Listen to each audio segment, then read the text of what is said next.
ব্রিটিশদের চাইতে জঘন্য নিকৃষ্ট কলোনি হচ্ছে ফ্রান্স, স্পেন আর ইতালির কলোনি। ইংল্যান্ডের কলোনির চাইতে নিকৃষ্ট কলোনি।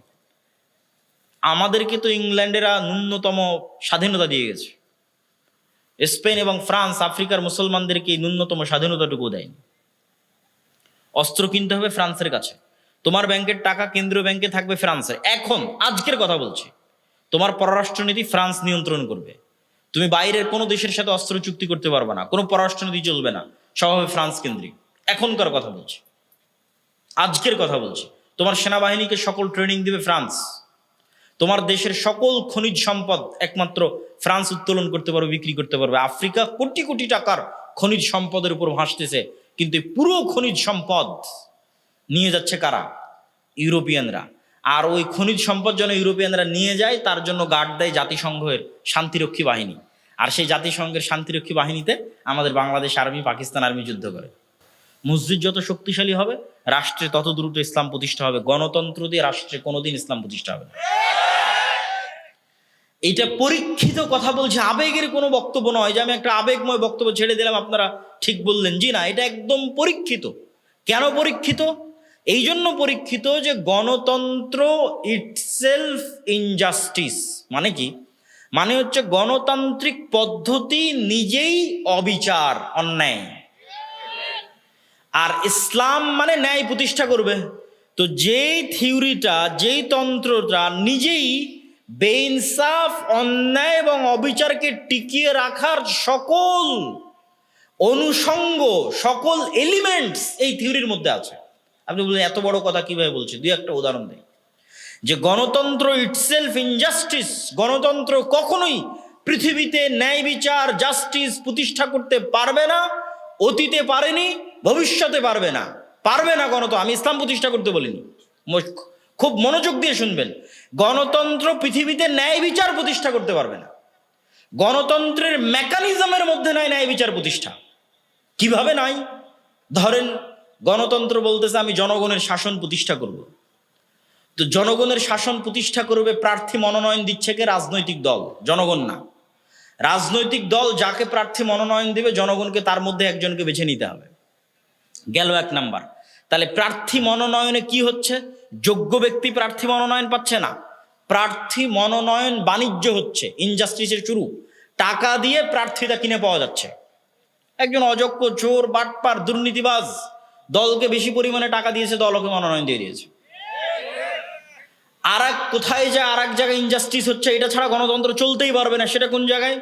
এই বিশাল যে ভোট ক্যাম্পেইনিং, মার্কেটিং, বিশাল যে ভোট মার্কেটিং ক্যাম্পেইন করতে হবে, এত হাজার হাজার কোটি টাকা বাংলাদেশের 80% জনগণ যারা হচ্ছে মধ্যবিত্ত, নিম্নবিত্ত, তাদের বাপ দাদার ক্ষমতা নাই যে এত হাজার হাজার কোটি টাকা তাদের পকেট থেকে দিবে।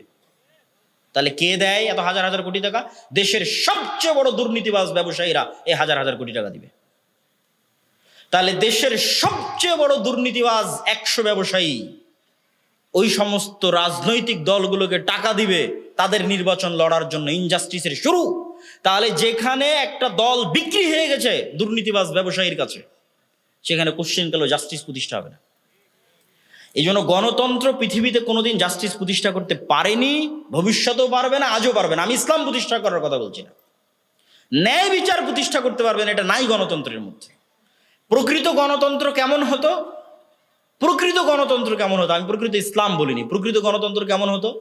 আখিলার মানুষকে বলে দিলাম, আখিলার মানুষ যদি একসাথে একত্রিত হয়ে এই কওমি হাফিজিয়া মাদ্রাসা চালাতে পারে, আখিলার মানুষ যদি একসাথে একত্রিত হয়ে এরকম 10টা 5টা স্কুল কলেজ চালাতে পারে, তো আখিলার মানুষ ময় মুরব্বীরা একসাথে বসে তাদের গ্রামের নেতা ঠিক করতে পারে না? কোনো ভোট ছাড়া, কোনো মনোনয়ন ছাড়া, কোনো নির্বাচন ছাড়া, কিছুই ছাড়া আখিলার এক গ্রামের মানুষ এক জায়গায় একত্রিত পরামর্শের ভিত্তিতে বলতে পারে না আমার গ্রামের নেতা অমুক? পারে না? পারে না? অনেক সহজ। যখন আখিলার মানুষ এক জায়গায় একত্রিত বলবে আমার গ্রামের নেতা অমুক, তো এই ইউনিয়নে কয়টা গ্রাম আছে? সব গ্রামের মানুষরা ভোট, নির্বাচন, ক্যাম্পেইন, রাজনৈতিক দলের মনোনয়ন আর ওই সমস্ত দুর্নীতিবাজ ব্যবসায়ীদের কোটি কোটি টাকা ছাড়াই গ্রামের মানুষ এক জায়গায় একত্রিত বলবে আমার গ্রামের নেতাই। এবার এই গ্রামের নেতারা একত্রিত হয়ে পরামর্শ করে বলবে আমাদের ইউনিয়নের নেতাই। ইউনিয়ন নেতারা একত্রিত পরামর্শ করে বলবে আমার উপজেলার নেতাই। উপজেলার নেতা একত্রিত পরামর্শ করে বলবে আমার জেলার এমপি উমুক। জেলার এমপিরা একত্রিত হয়ে পরামর্শ করে বলবে আমার দেশ চালানোর জন্য সবচেয়ে যোগ্য ব্যক্তি অমুক। এগুলো প্রকৃত গণতন্ত্র।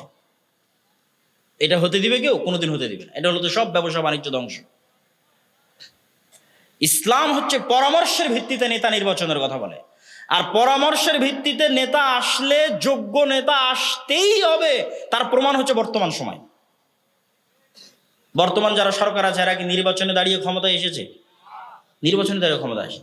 ছাত্ররা পরামর্শ করেছে যে এই দেশ চালানোর সবচেয়ে যোগ্য ব্যক্তিকে। এই যে পরামর্শে যখনই বসবেন তখন মানুষ নিজেকে বাদ দিয়ে ভাবে। মানে আমরা যদি আজকে 4 জন মিলে এখানে পরামর্শ করি, তখন আমি নিজেকে বাদ দিয়ে ভাববো যে এই জালসাটা পরিচালনা করতে যোগ্য ব্যক্তিকে, তখনই যোগ্য ব্যক্তি চলে আসবে। আর যখনই গণতন্ত্র আসবে তখন বলবো এই আমি সভাপতি, কে কে আমাকে ভোট দিবা। বিভেদ শুরু, গন্ডগোল শুরু, মারামারি শুরু, দুর্নীতি শুরু, অন্যায় শুরু, অবিচার শুরু। গত 16 বছর কিসের শাসন ছিল? গণতন্ত্রের শাসন ছিল। কিসের শাসন ছিল? গণতন্ত্রের শাসন ছিল। তাহলে গত 16 বছর যদি ফ্যাসিজম হয়, তাহলে ফ্যাসিজমের জন্য 1 নাম্বার দায়ী গণতন্ত্র নিজে। এই হচ্ছে গণতন্ত্রের সবচেয়ে বড় রহস্য, যে গণতন্ত্রের নামে 16 বছর জুলুম করা যায়, আবার গণতন্ত্রের নামে, নির্বাচনের নামে সবচেয়ে যোগ্য ব্যক্তিকে সরিয়ে ফেলার দাবিও করা যায়। দেশ পরিচালনার যোগ্য ব্যক্তিকে গণতন্ত্রের নামেই সরানো যায়, আর গণতন্ত্রের নামেই 16 বছর দেশে জুলুম করা যায়। এই জন্য গণতন্ত্র পৃথিবীর সবচেয়ে ব্যর্থ সিস্টেম, সবচেয়ে অযোগ্য, অকেজ, অচল সিস্টেম পৃথিবী পরিচালনার, তার নাম গণতন্ত্র। যতদিন মুসলমানের এই গণতন্ত্রের সাথে থাকবে ততদিন গোলাম হয়ে থাকতে হবে। কেন? গণতন্ত্র নিজেই গোলামি শিক্ষা দেয়। গণতন্ত্র কিভাবে গোলামি শিক্ষা দেয়? আমি বলেছি গোলামের নেচার কি? গোলামের নেচার মিথ্যা বলা, ধোকা দেওয়া, দুর্নীতি করা।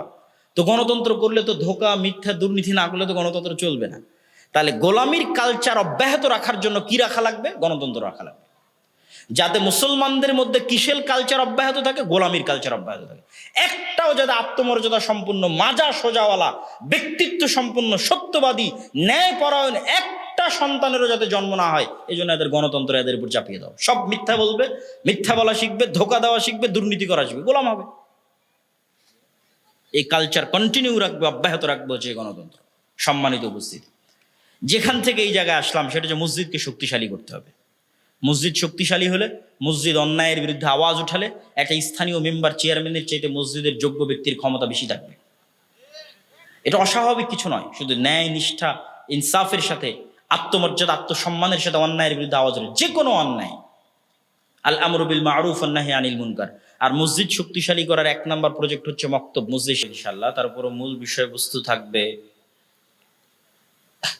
বর্তমান বিশ্বে মুসলমানদের সবচাইতে মাজলুম যে এরিয়া, মাজলুম যে অঞ্চল, ফিলিস্তিন বা মসজিদে আকসা কেন্দ্রিক যে অঞ্চল বা জেরুজালেম, সেটি সম্পর্কে সংক্ষিপ্ত ইতিহাস, সংক্ষিপ্ত শিক্ষা, সংক্ষিপ্ত করণীয়, এটি দিয়েই মূলত আলোচনার মূল বিষয়বস্তু আমরা শুরু করব। তারপরে যা প্রয়োজনীয় পরামর্শ আমি প্রাপ্ত হয়েছি আয়োজক কমিটির পক্ষ থেকে, সেই প্রয়োজনীয় পরামর্শ অনুযায়ী আলোচনার বিষয়গুলো টাচ করার চেষ্টা করব। তবে আপনাদের কাছে অনুরোধ থাকবে, আপনারা সবাই হয়তো, আমি আশা করছি যে আমার চেয়ে দূরে থেকে কেউ আসেননি, যেহেতু আমি আপনাদের সকলের চেয়ে বেশি দূর থেকে এসেছি এবং আবার ফিরে যাব, সেহেতু আপনাদের ধৈর্য কামনা করছি। আর এমনিতেই এখন ঈদের ছুটির মৌসুম, মনে হয় না এমন কোনো জরুরি কাজ আছে যে এখান থেকে আমাদের উঠে যেতে হবে। আর আমারও এমন কোনো ইচ্ছা নাই যে খুবই লম্বা বক্তব্য দিয়ে আপনাদের ধৈর্যচ্যুতি ঘটাবো। কিন্তু এতটুকু আপনাদের কাছে অবশ্যই আশা করতে পারি যে যতক্ষণ বক্তব্য দিব ততক্ষণ পরিবেশ যেন নষ্ট না হয়। কি বলেন? ইনশাআল্লাহ, ততক্ষণ যেন পরিবেশটা ঠিক থাকে। এই সম্মান বোধটুকু, আত্মমর্যাদা বোধটুকু আপনাদের আমি থাকা কামনা করছি। তো ইনশাআল্লাহ আমি বক্তব্য শুরু করি।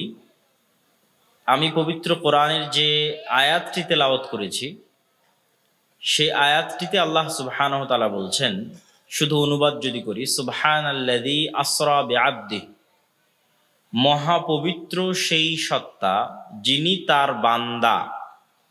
মুহাম্মদ সাল্লাল্লাহু আলাইহি ওয়াসাল্লামের সবচেয়ে বড় পরিচয় হচ্ছে তিনি আল্লাহর বান্দা।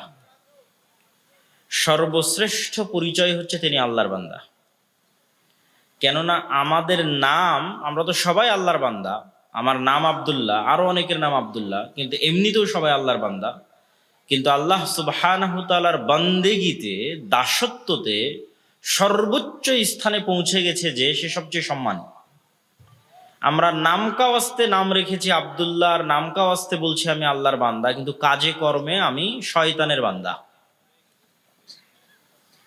তো যে আল্লাহ সুবহানাহু তাআলার বন্দেগীতে, দাসত্বে সর্বোচ্চ স্থানে পৌঁছে গেছে, ও সর্বশ্রেষ্ঠ, তিনি হচ্ছে আমাদের নবী মুহাম্মদ সাল্লাল্লাহু আলাইহি ওয়াসাল্লাম।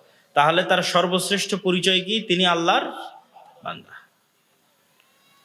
আর আমাদের জন্য দুঃখজনক কি, আমরা অনেকেই শয়তানের বান্দা হিসেবে জীবনযাপন করি। তো মহাপবিত্র সেই সত্তা যিনি তার বান্দা তথা মুহাম্মদ সাল্লাল্লাহু আলাইহি ওয়াসাল্লামকে সফর করিয়েছেন রাতের বেলা, মিনাল মসজিদিল হারামি ইলাল মসজিদিল আকসা, রাতের বেলা সফর করিয়েছেন মসজিদে হারাম থেকে মসজিদে আকসায়। কোন মসজিদে আকসা? আল্লাযী বারাকনা হাওলাহ, যেই মসজিদে আকসার চারিদিক আমি আল্লাহ বরকত দিয়ে ঘিরে দিয়েছি। বলেন আল্লাহু আকবার। এই মসজিদে আকসার আশেপাশের অঞ্চল যে বরকত মণ্ডিত, সেটা শুধু এই আয়াত নয়, আরো বহু আয়াতে আল্লাহ সুবহানাহু ওয়া তাআলা পবিত্র কোরআন মাজিদে বলেছেন। যেমন আল্লাহ সুবহানাহু ওয়া তাআলা কোরআন মাজিদে বলেন, ওয়ানাজ্জাইনাহু ওয়া লূতান, আমি আল্লাহ আশ্রয় দিয়েছি ইব্রাহিমকে, আমি আল্লাহ আশ্রয় দিয়েছি লূতকে। এই পবিত্র ভূমিতে আল আরজুল মুকাদ্দাসা হিসেবে আল্লাহ সুবহানাহু ওয়া তাআলা সম্বোধন করেছেন। কোরআন মাজিদের কয়েক জায়গায় এই জায়গাকে আল্লাহ সুবহানাহু ওয়া তাআলা আরজুল মুকাদ্দাসা, পবিত্র জায়গা, বরকত মণ্ডিত জায়গা, এমন বরকত মণ্ডিত জায়গা যার বরকত রাখা রয়েছে সমগ্র পৃথিবীর জন্য। তো এই যে দ্বিতীয় আয়াত পড়লাম, যে দ্বিতীয় আয়াতে আল্লাহ সুবহানাহু ওয়া তাআলা বলছেন আমি তাকে এবং লূতকে, এখানে তাকে মানে ইব্রাহিম আলাইহিস সালাতু ওয়াস সালামকে আশ্রয় দিয়েছি এই পবিত্র ভূমিতে। তো লূতকে কিভাবে আশ্রয় দিল? এই পবিত্র ভূমি থেকে অতি নিকটে লূত আলাইহিস সালাতু ওয়াস সালামের শহর ছিল, যেখানে আল্লাহ সুবহানাহু ওয়া তাআলা তার শহরকে উল্টিয়ে দিয়েছেন এবং আসমান থেকে আগুনের বৃষ্টি বর্ষণ হয়েছে। তো লূত আলাইহিস সালাতু ওয়াস সালাম এবং তার সাথে যারা ঈমান আনয়ন করেছে তাদেরকে বাঁচিয়ে নেওয়া হয়েছে। তো তারা বেঁচে, এই গজব থেকে বেঁচে কোথায় গিয়ে আশ্রয় নিলেন? এই জেরুজালেম, মসজিদ আকসা এবং তার পার্শ্ববর্তী অঞ্চলে গিয়ে আশ্রয় নিলেন। এর বর্ণনা আল্লাহ কোরআন মাজিদে দিচ্ছেন। আর আরেকজন নবীকে এই পবিত্র ভূমিতে আশ্রয় দিয়েছেন। তিনি কে? তিনি হচ্ছে ইব্রাহিম আলাইহিস সালাতু ওয়াস সালাম। তিনি কিভাবে? ইব্রাহিম আলাইহিস সালাতু ওয়াস সালামের আদি ভিটা, বাড়ি, ভূমি হচ্ছে ইরাকে। ইরাকের রাজধানী বাগদাদ, যাকে পবিত্র কোরআনে বাবেল হিসেবে বলা হয়েছে, যে দুইজন ফেরেশতা হারুত এবং মারুত নামে আল্লাহ সুবহানাহু ওয়া তাআলা বাবেল নগরীতে অবতীর্ণ করিয়েছিলেন, সে বাবেল নগরীকেই বলা হয় বাগদাদ। তারই নিকটবর্তী অঞ্চল ছিল ইব্রাহিম আলাইহিস সালাতু ওয়াস সালামের পিতৃপুরুষের অঞ্চল, যা ইরাকের মাটি। যখন তার পিতা তাকে ইরাক থেকে বের করে দিচ্ছেন, তখন ইরাক থেকে তিনি জীবন বাঁচিয়ে আশ্রয় নিয়েছেন সিরিয়াতে। আর সিরিয়া মানে আজকের সিরিয়া নয়, সিরিয়া মানে আজকের ফিলিস্তিন, আজকের ইসরায়েল, আজকের জর্ডান, আজকের লেবানন এবং আজকের সিরিয়া, সবই সিরিয়া। তো ইব্রাহিম আলাইহিস সালাতু ওয়াস সালাম ইরাক থেকে পালিয়ে আশ্রয় নিয়েছেন সিরিয়ার জেরুজালেমে, মানে ফিলিস্তিনের জেরুজালেম বা তার নিকটবর্তী, পার্শ্ববর্তী, আশেপাশের অঞ্চলে। এই জন্য রাসূল সাল্লাল্লাহু আলাইহি ওয়াসাল্লামের দারুল হিজরা মদিনা, আর ইব্রাহিম আলাইহিস সালাতু ওয়াস সালামের দারুল হিজরা শাম। তো মুহাম্মদ সাল্লাল্লাহু আলাইহি ওয়াসাল্লামের যেমন ভালোবাসা ছিল তার নিজের দারুল হিজরা মদিনার প্রতি, ঠিক মুহাম্মদ সাল্লাল্লাহু আলাইহি ওয়াসাল্লামের ভালোবাসা ছিল তার পিতা ইব্রাহিমের দারুল হিজরা শামের প্রতি। এই জন্য তিনি দোয়ায় বলেছেন, আল্লাহুম্মা বারিক লানা ফি শামিনা, হে আল্লাহ আমাদের সিরিয়াতে বরকত দেন। তিনি আরো বলেছেন, যে লা তাযালু তায়ফাতুম মিন উম্মতি যাহিরিনা আলাল হক, আমার উম্মতের একটা দল কিয়ামত পর্যন্ত আল্লাহর রাস্তায় লড়াইরত অবস্থায় হকের উপর টিকে থাকবে, পৃথিবীর কোনো শক্তি তাদের কোনো ক্ষতি করতে পারবে না। তো এই হাদিসের বিভিন্ন রেওয়ায়েতে আছে যে রাসূল সাল্লাল্লাহু আলাইহি ওয়াসাল্লাম বলেছেন, তোমরা যদি তাদেরকে খুঁজতে চাও তাহলে শামের মাটিতে খুঁজো, সিরিয়ার মাটিতে খুঁজো। এই সেই সিরিয়ার মাটি। আর এই জেরুজালেম নগরীর সবচেয়ে বড় দিক হচ্ছে আল্লাহ সুবহানাহু তাআলা নবুয়তকে ইব্রাহিম আলাইহিস সালাতু ওয়াস সালামের বংশের মধ্যে সীমাবদ্ধ করে দিয়েছেন। তো ইব্রাহিম আলাইহিস সালাতু ওয়াস সালামের বংশের দুইটা ধারা, একটা বানু ইসরাইল আর একটা বানু ইসমাইল। ইসহাকের ছেলে ইয়াকুবকে বলা হয় ইসরাইল, ইসরাইল মানে আল্লাহর বান্দা, আব্দুল্লাহ। হিব্রু ভাষায় ইসরাইল, তার আরবি অর্থ আব্দুল্লাহ, আল্লাহর বান্দা। ইসরাইল বা ইয়াকুব আলাইহিস সালাতু ওয়াস সালামের পিতার নাম ইসহাক, ইসহাক আলাইহিস সালাতু ওয়াস সালামের পিতার নাম ইব্রাহিম। তো একটা হচ্ছে বানু ইসরাইলের ধারা ইব্রাহিম আলাইহিস সালামের বংশের, আর একটা হচ্ছে বানু ইসমাইলের ধারা ইব্রাহিম আলাইহিস সালাতু ওয়াস সালামের বংশের। তো এই বানু ইসরাইলের বেশিরভাগ নবী বা প্রায় সকল নবী, দুই একজন বাদে প্রায় সকল নবী এই জেরুজালেম নগরীতে প্রেরিত হয়েছেন, এবং তাদের মূল ভূমি, আবাসস্থল, রাজধানী, হেডকোয়ার্টার ছিল জেরুজালেম। যেমন নবীদের মধ্যে যারা শাসন প্রতিষ্ঠায় পৃথিবীর ইতিহাসের সবচেয়ে বড় রাজত্ব, যা অতীতে কখনো প্রতিষ্ঠিত হয়নি, ভবিষ্যতেও হবে না, সেই রাজত্বের প্রতিষ্ঠাতা হচ্ছে দাউদ এবং সুলাইমান আলাইহিমা সালাতু ওয়াস সালাম। তো সুলাইমান আলাইহিস সালাতু ওয়াস সালামের এই বিশাল রাজত্বের রাজধানী হচ্ছে জেরুজালেম। এই বিশাল রাজত্বের হেডকোয়ার্টার হচ্ছে মসজিদে আকসা এবং তার আশেপাশের অঞ্চল। এবং আজকের মসজিদে আকসা যেই শেপের উপর দাঁড়িয়ে আছে, তথা যেই গ্রাউন্ডটা মসজিদে আকসার গ্রাউন্ড, যেখানে যেমন মসজিদ আছে ঠিক তেমন গির্জা আছে, ঠিক ইহুদিদের সিনাগগ আছে, সব কিছুই আছে ওই গ্রাউন্ডের মধ্যে। তো ওই উঁচু গ্রাউন্ডটা, যা সরজমিন থেকে অনেক উঁচু, এই গ্রাউন্ডটা সুলাইমান আলাইহিস সালাতু ওয়াস সালামের নির্মিত গ্রাউন্ডের উপর দাঁড়িয়ে আছে, যেটা সুলাইমান আলাইহিস সালাতু ওয়াস সালাম জিনদের দিয়ে তৈরি করিয়েছিলেন, যার বর্ণনা আল্লাহ পবিত্র কোরআনে দিয়েছেন যে জিনেরা বুঝতে না পারার কারণে যে সুলাইমান আলাইহিস সালাম মারা গেছে, যতক্ষণ না ঘুণে ধরে তার চেয়ার থেকে তিনি পড়ে যান, ততক্ষণ পর্যন্ত তারা কাজ করতে থেকেছে। 6 মাস 1 বছরও তারা বুঝতে পারেনি যে সুলাইমান আলাইহিস সালাতু ওয়াস সালাম মারা গেছে। ঠিক আরো একজন নবীর বর্ণনা, বর্তমান পৃথিবীতে যেই নবীর অনুসারী সবচেয়ে বেশি, যেই ধর্মের অনুসারী সবচেয়ে বেশি, সেটা হচ্ছে খ্রিস্টান ধর্ম। যদিও বাস্তবে প্র্যাকটিক্যাল খ্রিস্টান নাই বললেই চলে, 0% প্র্যাকটিক্যাল খ্রিস্টান বের করাও কঠিন আছে। কিন্তু বাই বর্ন, জন্মগত খ্রিস্টান, পরিচয় লেখে খ্রিস্টান, বলে খ্রিস্টান, এরকম পরিচয় দেয় খ্রিস্টান, এরকম অনুসারী মানুষের সংখ্যা পৃথিবীতে সবচেয়ে বেশি। ইসলাম 2 নম্বরে আর খ্রিস্টান ধর্ম 1 নম্বরে। তাহলে নবী হিসেবে ঈসা আলাইহিস সালাতু ওয়াস সালামের অনুসারী বর্তমান পৃথিবীতে সবচেয়ে বেশি, নাম কাওয়াস্তে অনুসারী, কাগজে কলমে প্র্যাকটিক্যালি অনুসারী নাই, 0%ও নাই। তো এই খ্রিস্টান ধর্মের নবী ঈসা আলাইহিস সালাতু ওয়াস সালামের জন্মস্থান হচ্ছে জেরুজালেম। আর এই খ্রিস্টান ধর্মের নবী ঈসা আলাইহিস সালাতু ওয়াস সালামের মা মারইয়াম আলাইহাস সালাতু ওয়াস সালাম যেই মসজিদের খাদেম ছিলেন, সেই মসজিদ আকসা। ওয়াইদ ক্বালাত ইমরাআতু ইমরান রাব্বি ইন্নী নাযারতু লাকা মা ফি বাতনি মুহাররারান ফাতাকাব্বাল মিন্নী। যখন ইমরানের স্ত্রী বলল, আল্লাহ, আমার পেটে যে সন্তান এসেছে, এই সন্তান তোমার রাস্তায় ওয়াকফ করে দিলাম। কিন্তু যখন সন্তান প্রসব করলো, তখন দেখলো যে মেয়ে সন্তান। ক্বালাত রাব্বি ইন্নী ওয়াদাতুহা উনসা ওয়াল্লাহু আ'লামু বিমা ওয়াদাআত। বলল, আল্লাহ, আমি তো তোমার রাস্তায় ওয়াকফ করেছিলাম, কিন্তু সন্তান তো মেয়ে। তো আল্লাহ উত্তরে বলছেন, আল্লাহ আগে থেকেই জানে যে সন্তান মেয়ে।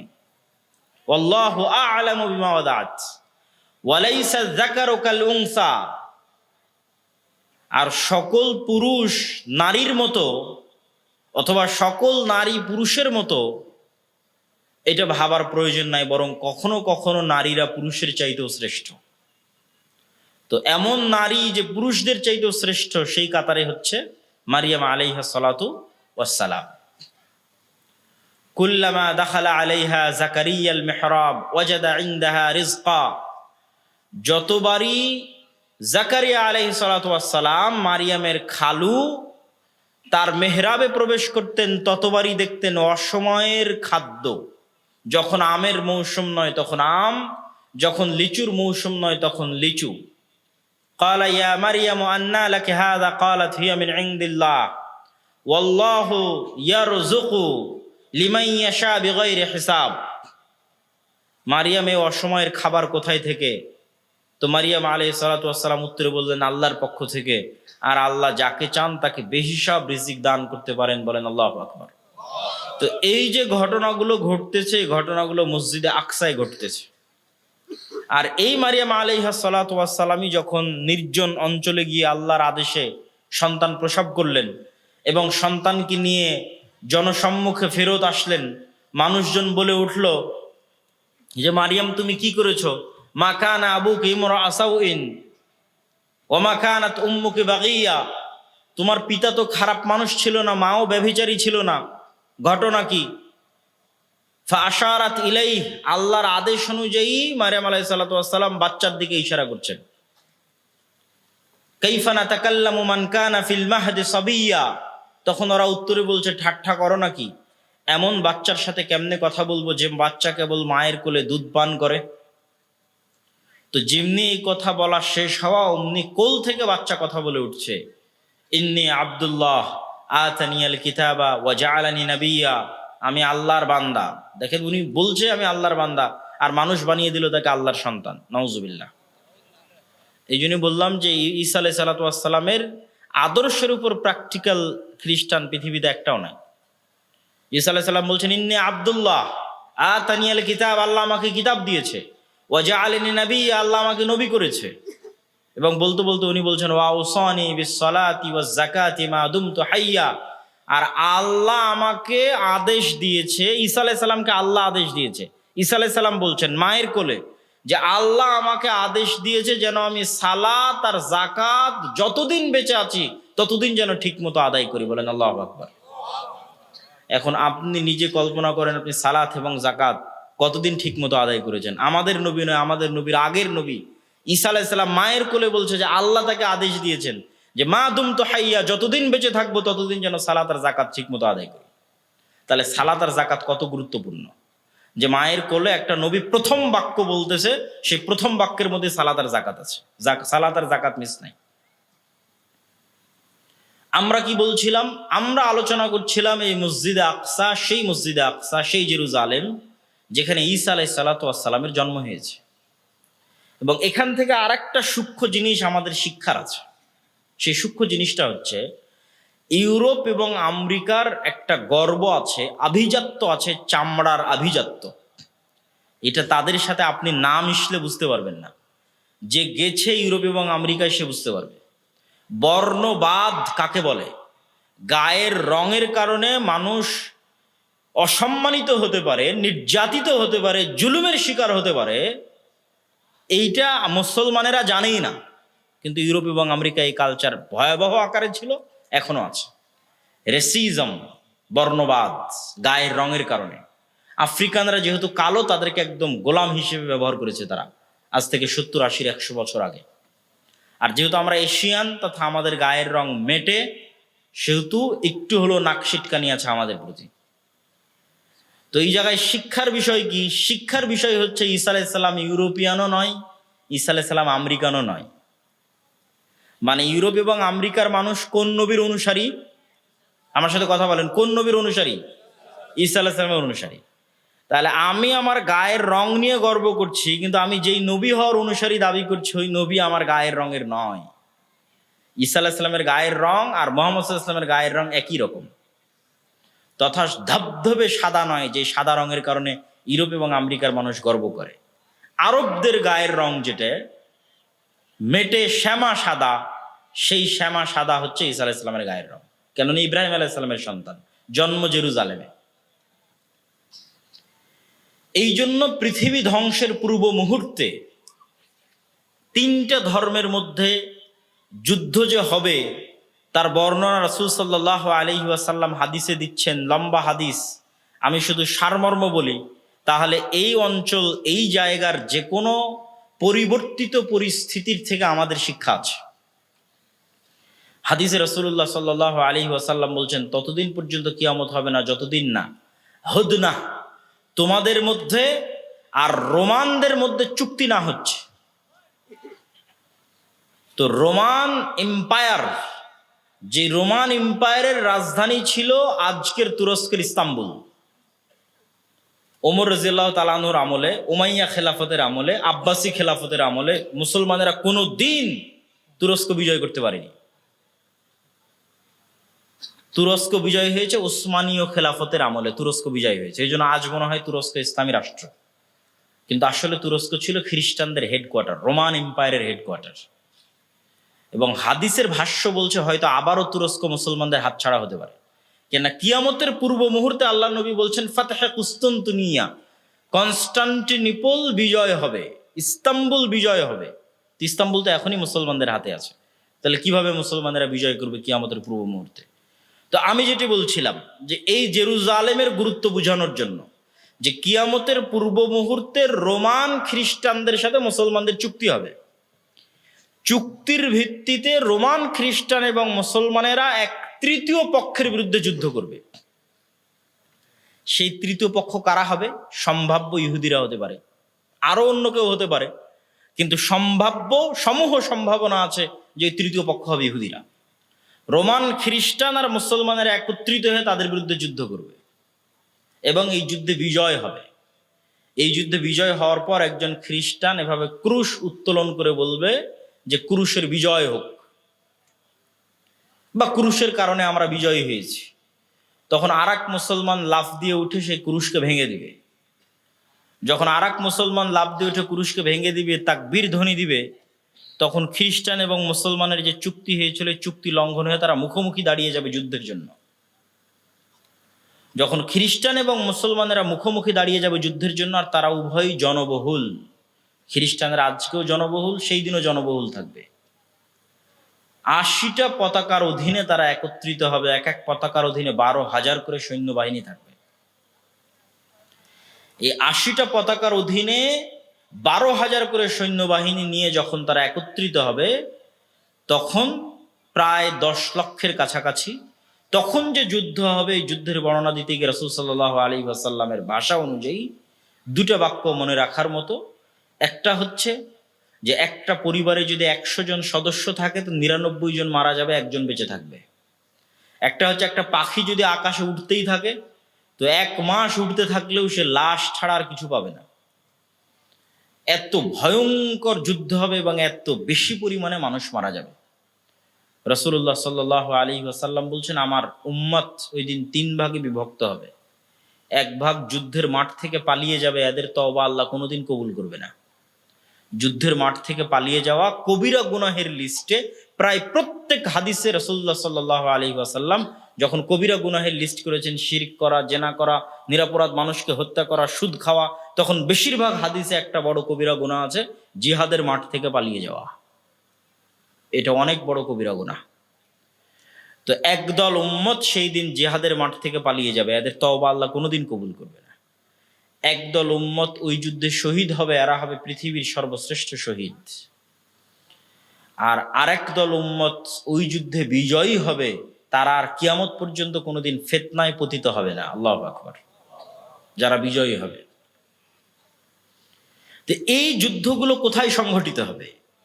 এই যুদ্ধ সংঘটিত হওয়ার যে জায়গাগুলো রাসূলুল্লাহ সাল্লাল্লাহু আলাইহি সাল্লাম বলছেন, এগুলো সব সিরিয়া, তথা সিরিয়া বলতে আমরা বুঝি ফিলিস্তিন, ইসরায়েল, জর্ডান, আজকের সিরিয়া সব মিলিয়ে।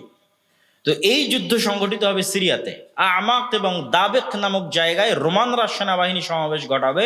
এই আমাক এবং দাবেক হচ্ছে সিরিয়ার তুরস্কের সীমান্তবর্তী অঞ্চল। আর গুতা নামক জায়গায় মুসলমানদের হেডকোয়ার্টার হবে, এটা হচ্ছে দামেস্কের নিকটবর্তী অঞ্চল। তাহলে সিরিয়ার গুরুত্ব কিয়ামতের পূর্ব মুহূর্তে সংঘটিত হওয়া প্রত্যেকটা ঘটনার সাথে আছে। এখানে আরো একটি বিষয় আপনাদের মনে রাখতে হবে, কেন সিরিয়ার গুরুত্ব আছে। এই জন্য গুরুত্ব আছে যে মক্কা এবং মদিনা ফিতনা থেকে মাহফুজ, এমনকি দাজ্জালের ফিতনা পর্যন্ত মক্কা মদিনায় প্রবেশ করবে না। তাহলে মক্কা এবং মদিনায় মারামারি হওয়ার কোনো প্রশ্নই নাই, গন্ডগোল যুদ্ধ বিগ্রহ হওয়ার কোনো প্রশ্নই নাই। এই জন্য রাজনৈতিকভাবে আর কোনোদিন রাজধানী মক্কা মদিনায় ফিরে যায়নি। খোলাফায়ে রাশিদিনের পর থেকে নিয়ে আজ পর্যন্ত, আজ 1400 বছর পার হয়ে গেছে, রাজনৈতিকভাবে কোনো শাসন আমলের রাজধানী আর মক্কা মদিনা হয়নি। কেন? ওইটা কিয়ামত পর্যন্ত ফিতনা থেকে মাহফুজ, দাজ্জালের ফিতনা থেকেও মাহফুজ। তাহলে হবে কোথায়? হবে তৃতীয় পবিত্রতম মসজিদ, তৃতীয় পবিত্রতম জায়গা, যেখানে ইবাদতের জন্য সফর করা যায়। ইবাদতের জন্য পৃথিবীর 3টা জায়গা বাদে বাকি যে কোনো জায়গায় ইবাদতের উদ্দেশ্যে সফর করলে গুনাহ হবে। কেউ যদি বলে আমি দারুল উলুম দেওবন্দ যাব, মদিনা ইসলামী বিশ্ববিদ্যালয় যাব, আজহার বিশ্ববিদ্যালয় যাব, এমনকি কেউ যদি নিয়ত করে যে আমি নবীর কবর দেখতে যাব, তাহলে কিছু নেকি পেতে পারি, এই নিয়তে যদি যাই গুনাহ হবে। মসজিদে নববীতে সালাত আদায় করবো, এই নিয়তে যাবে, নেকি পাবে। মসজিদে নববীতে চলে এসেছি তাই আল্লাহর নবীর কবর জিয়ারত করব, এটা ভিন্ন কথা। কিন্তু আমার নিয়ত যে আমি মসজিদে নববীতে যাব, এই সফরে নেকি আছে। তাহলে এরকম 3টে জায়গা আছে, যে 3টে জায়গায় ইবাদতের উদ্দেশ্যে সফর করা যায়। তার 3 নম্বর জায়গা মসজিদ আকসা। আজ থেকে 80-90 বছর আগে একজন হাজি যখন ভারত, পাকিস্তান, আফগানিস্তান, বাংলাদেশ থেকে চলতো, তখন সেই হাজির পক্ষে এটি সহজ ছিল, যারা বাই রোড যাতায়াত করত অথবা যারা সমুদ্র পথে যাতায়াত করত, তারা চেষ্টা করত একসাথে 3টে মসজিদই দেখে আসতে।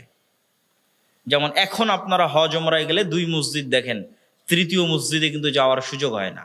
এটা আল্লাহ সুবহানাহু ওয়া তাআলার পক্ষ থেকে আমাদেরকে আল্লাহ মাহরুম করে রেখেছে, বঞ্চিত করে রেখেছে উম্মতে মুহাম্মাদের গুনাহের কারণে। উম্মতে মুহাম্মাদের তাকওয়া এবং পরহেজগারিতার অভাবের কারণে তৃতীয় পবিত্রতম মসজিদ থেকে বঞ্চিত, যেখানে আমাদের পূর্বপুরুষরা সালাত আদায় করার সুযোগ পেত কিন্তু আমরা পাই না, যাওয়ার সুযোগ পেত কিন্তু আমরা পাই না। আল্লাহ আমাদের বঞ্চিত করে রেখেছে 70 বছরের বেশি কাল থেকে। সম্মানিত উপস্থিতি, এবং এই জেরুজালেমের বাবুল লুদ, লুদ নামক দরজায় ঈসা আলাইহিস সালাতু ওয়াস সালাম দাজ্জালকে হত্যা করবেন। সুতরাং এই অঞ্চলে যা সংঘটিত হবে তার গুরুত্ব সীমাহীন, অপরিসীম এবং অপরিহার্য। এখান থেকে আমাদের শিক্ষা কি? এই বিশাল ইতিহাস থেকে আমাদের শিক্ষা হচ্ছে, এই যে জেরুজালেম বা এই যে মসজিদ আকসা, মুসলমানেরা 2 বার বিজয় করেছে। একবার ওমর ফারুক রাদিয়াল্লাহু তাআলা আনহু, আর একবার সুলতান সালাহুদ্দিন আইয়ুবী রাহিমাহুল্লাহ। ওমর ফারুক রাদিয়াল্লাহু তাআলা আনহু যখন জেরুজালেম বিজয় করেন, আবু উবাইদা ইবনুল জাররাহ যখন তার নিকটে চিঠি লেখেন, 4000 সাহাবী সেই দিন উপস্থিত ছিল। কি চিঠি লেখেন? যে পাদ্রীরা চাবি হস্তান্তর করবে না আমিরুল মুমিনিন খলিফাতুল মুসলিমিন না আসলে। তো আমিরুল মুমিনিন খলিফাতুল মুসলিমিন আসছেন, অসংখ্য পাদ্রী, পৃথিবীর রোমান এম্পায়ারের সবচেয়ে বড় তীর্থস্থল জেরুজালেমের বড় বড় পাদ্রীরা বসে আছে, অনেক বড় পাওয়ারফুল জায়গা জেরুজালেম। সেই পাওয়ারফুল জায়গায় বড় বড় পাদ্রীরা বসে আছে, তারা অপেক্ষায় আছে আমিরুল মুমিনিন খলিফাতুল মুসলিমিন আসবে। আর তিনি প্রবেশ করছেন, তখন তিনি উটের রশি ধরে টানছেন। তো মানুষ তো সন্দেহে পড়ে গেছে কে খলিফা আর কে চাকর। কিন্তু আবু উবাইদা ইবনুল জাররাহ তো চিনেন যে ইনি আমাদের খলিফা। তো উনি হন্তদন্ত হয়ে ছুটে এসেছেন। আমিরুল মুমিনিন করেছেন কি? লায়ানজুরু ইলাইনার রোমান নাজরাতা কিল্লাহ, আমাদের দিকে রোমানেরা অপমানের দৃষ্টিতে তাকিয়ে আছে। দেখো মুসলমানদের নেতার অবস্থা দেখো, ঠাট্টা করছে। তখন ওমর রাদিয়াল্লাহু তাআলা আনহু বলছেন, আজ্জানাল্লাহ, আল্লাহ আমাদেরকে সম্মান দিয়েছে। আমরা ছিলাম মরুভূমির রাখাল, পৃথিবীর কেউ আমাদের চিনত না, জাহিলি যুগে কেউ আমাদের চিনত না। আর আজকে আমি ওমর জেরুজালেম বিজয় করছি, যা আমার কাছে কল্পনারও বাইরে, স্বপ্নেরও বাইরে। এই যে কল্পনা এবং স্বপ্নেরও বাইরে মরুভূমির এক রাখালকে উঠিয়ে নিয়ে এসে আল্লাহ অর্ধ পৃথিবীর শাসক বানিয়ে দিলেন। পৃথিবীর সবচেয়ে শক্তিশালী রোমান এম্পায়ারের নিকট থেকে জেরুজালেম ছিনিয়ে নিচ্ছেন। আমিরুল মুমিনিন খলিফাতুল মুসলিমিন, এই যে সম্মান, এই যে মর্যাদা, এটা অর্জন আমরা জামা কাপড়, ঢং ঢিঠাং, বুদ্ধিমত্তা, চালাকি, কৌশল এগুলো দিয়ে অর্জন করিনি। এটা আমরা অর্জন করেছি ইসলামের অনুসরণ, পবিত্র কোরআনের অনুসরণ, হাদিসের অনুসরণের ভিত্তিতে। বলেন আল্লাহু আকবার। এইটা হচ্ছে মুসলমানদের জন্য শিক্ষা, যে আজকে মুসলমানেরা জেরুজালেমে যেতে পারে না কেন, মসজিদে আকসায় যেতে পারে না কেন, বঞ্চিত কেন? আর ওমর ফারুককে আল্লাহ মসজিদে আকসা বিজয় করার মতো সম্মান কেন দিয়েছিলেন, আর আমরা বঞ্চিত কেন? আমরা ইসলাম থেকে, পবিত্র কোরআন থেকে বহু দূরে চলে গেছি। আমল, আখলাক, আকিদা, সেই আলোচনায় আমি এখনই কিছুক্ষণের মধ্যে ঢুকবো। তার আগে সালাহুদ্দিন আইয়ুবী রাহিমাহুল্লাহর কথাটাও বলিনি। দ্বিতীয় যিনি বিজয় করেছিলেন তিনি হচ্ছেন সালাহুদ্দিন আইয়ুবী রাহিমাহুল্লাহ, এবং তিনিও এই বিজয়ের ক্ষেত্রে তার ইতিহাসও, আমি আমার বই বিস্তারিত, আমার একটি বই আছে ফিলিস্তিন ও সমসাময়িক মুসলিম বিশ্ব, এখানে বিস্তারিত বর্ণনা দেওয়া আছে উনি কীভাবে বিজয় করলেন, হিত্তিনের যুদ্ধ কি হলো। সেখানকারও সারমর্ম হচ্ছে তাকওয়া, পরহেজগারিতা, আল্লাহ ভরসা। মুসলমানেরা কোনো যুদ্ধ শক্তি সামর্থ্য দিয়ে লড়েছে এর প্রমাণ আমি ইতিহাসে খুঁজে পাইনি। যে এমন কোনো যুদ্ধ, খালিদ বিন ওয়ালিদ মুতার যুদ্ধে লড়াই করছেন কয়েক লক্ষ সেনাবাহিনীর বিরুদ্ধে, তখনও খালিদ বিন ওয়ালিদের কাছে শক্তি সামর্থ্য খুব বেশি, সেনাবাহিনীর সদস্য সংখ্যা খুব বেশি, এটা জানা নাই। হিত্তিনের যুদ্ধে সুলতান সালাহুদ্দিন আইয়ুবী ইউরোপিয়ানদের বিরুদ্ধে যুদ্ধ করছে, ক্রুসেডারদের বিরুদ্ধে যুদ্ধ করছে, তখনও সুলতান সালাহুদ্দিন আইয়ুবীর কাছে টাকা পয়সা, ধন দৌলত, কৌশল, সেনাবাহিনী খুবই শক্তিশালী, এটা প্রমাণ খুঁজে পাওয়া যায় না। বেশিরভাগ যুদ্ধে মুসলমানেরা দুর্বল, কিন্তু তাহলে বিজয় কেন? আল্লাহর সাথে সম্পর্ক, গভীর সম্পর্ক, আল্লাহ সুবহানাহু ওয়া তাআলার উপর আস্থা, ভরসা এবং বিশ্বাস। এই জায়গায় মুসলমানদের সবচেয়ে বড় বিচ্যুতিটা কোথায় ঘটেছে? আমি যতবার এই জেরুজালেম নিয়ে পড়াশোনা করতে গেছি এবং আমার ইউরোপ সফর এবং ঔপনিবেশিক শাসন আমলের আমাদের উপর প্রভাব, এই তিনটে জিনিসকে যখন সারমর্ম করেছি, তখন আমার মনে হয়েছে, আমি আমার বহু বক্তব্যে বলেছি যে ফেরাউনের যুগের বানু ইসরাইল আর আজকের যুগের মুসলমান এক। আবারও বলি, ফেরাউনের যুগের বানু ইসরাইল, মুসা আলাইহিস সালাতু ওয়াস সালামের বানু ইসরাইল আর এখনকার বানু ইসমাইল এক। এবং এই বিশ্বাসটা আমার দৃঢ় হয়েছে কিভাবে সেটাও বলি। আপনি যখন সূরা বাকারা পড়বেন, সূরা বাকারাতে আল্লাহ সুবহানাহু ওয়া তাআলা লম্বা সময় যাবৎ বানু ইসরাইলের ঘটনা বলেছে। তো আমি নিজেও এর উত্তর খুঁজে পেতাম না যে একটা গোত্রের ঘটনা এত বিস্তারিত বলার দরকার কি। এক বানু ইসরাইলের ঘটনা দিয়ে কোরআন পরিপূর্ণ করা আছে, এত বিস্তারিত কেন? নিশ্চয় বানু ইসরাইলের ঘটনার উম্মতে মুহাম্মাদের সাথে কোনো কাজ আছে। বানু ইসমাইল তথা আমাদের সাথে বানু ইসরাইলের ঘটনার কোনো কাজ আছে, এই জন্য আল্লাহ বানু ইসরাইলের ঘটনা এত বিস্তারিত দিয়ে রেখেছেন। এবং বানু ইসরাইলের ঘটনা পড়লে আপনি দেখবেন তারা কতটা ছোট মন মানসিকতার, কতটা হীনম্মন্য এবং কতটা সংকীর্ণ চিন্তার অধিকারী ছিল বানু ইসরাইলেরা। তার দুই একটা উদাহরণ বলি, বেশি না বললেও সূরা বাকারাতে বিস্তারিত পাবেন, আমার ওই বইয়ের মধ্যে আরো বিস্তারিত পাবেন। দুই একটা কি, এই বানু ইসরাইল চোখের সামনে দেখলো যে আল্লাহ ফেরাউনের মতো জালেম শাসককে তাদের চোখের সামনে ডুবিয়ে দিলেন। বানু ইসরাইলের লোকেরা চোখের সামনে দেখেছে যে ফেরাউন ডুবে যাচ্ছে, নিজে চোখে দেখেছে। কোন ফেরাউন? যেই ফেরাউন তাদের ছেলে সন্তানদের জবাই করত।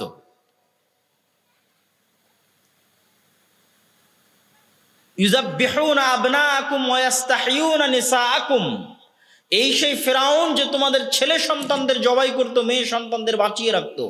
এই ভয়ঙ্কর ফেরাউনকে চোখের সামনে ডুবতে দেখেও এই বানু ইসরাইল মুসা আলাইহিস সালাতু ওয়াস সালামকে বলছে, লান নুমিনা লাকা হাত্তা নারাল্লাহ জাহরাতান, মুসা তোমার প্রতি ঈমান আনয়ন করব না যতক্ষণ না প্রকাশ্যে আল্লাহকে না দেখছি। বলেন নাউজুবিল্লাহ। এর চেয়ে বড় প্রকাশ্যে আল্লাহকে কি দেখবি? চোখের সামনে ফেরাউন ডুবে গেল। তাহলে কত বড় নিমক হারাম সংকীর্ণ চিন্তার একটি জাতি হলে মুসা আলাইহিস সালামকে বলতে পারে, তোমার তাওরাতে বিশ্বাস স্থাপন করি না, তোমার আল্লাহকে সরাসরি দেখতে চাই।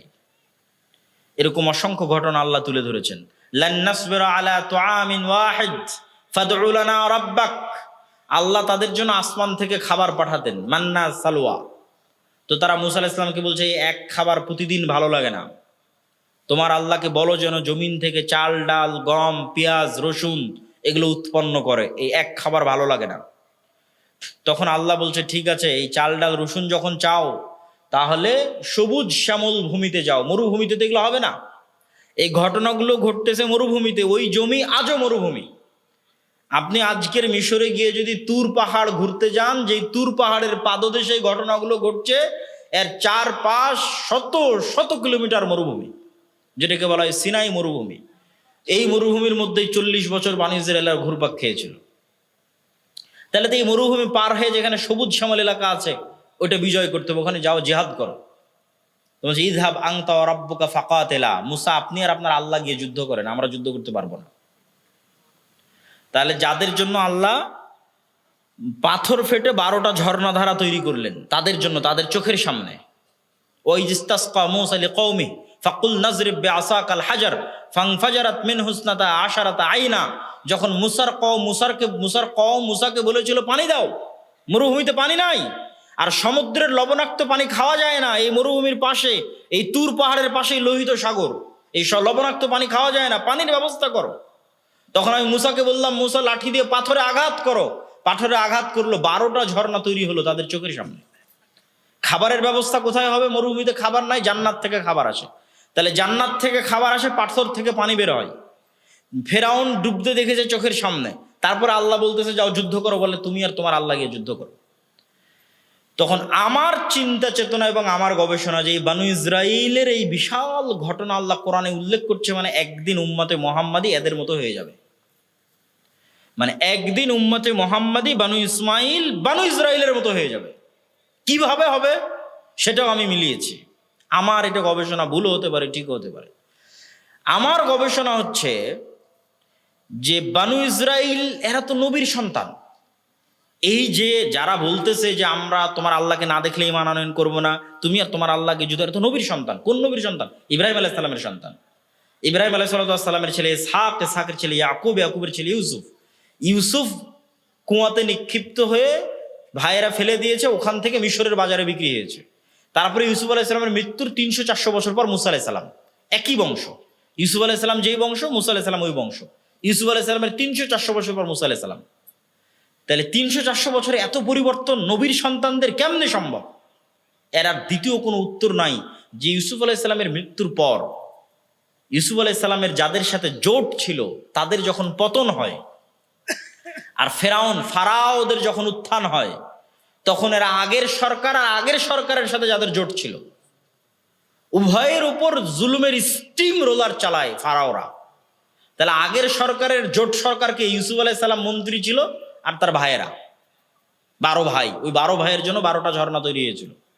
12 ভাইয়ের সন্তানের জন্য নদীতে যখন আল্লাহ বলেছিল যে সমুদ্রের রাস্তা তৈরি হও, 12টা রাস্তা তৈরি হয়েছিল ইউসুফ আলাইহিস সালামের 12 ভাইয়ের 300-400 বছর পরের পরবর্তী বংশধরের জন্য 12টা রাস্তা তৈরি হয়েছিল। আর পাথর ফেটে 12টা ঝর্ণাও বের হয়েছিল ইউসুফ আলাইহিস সালামের 12 ভাইয়ের 300-400 বছর পরবর্তী বংশধরের জন্য। এরা নবীর সন্তান।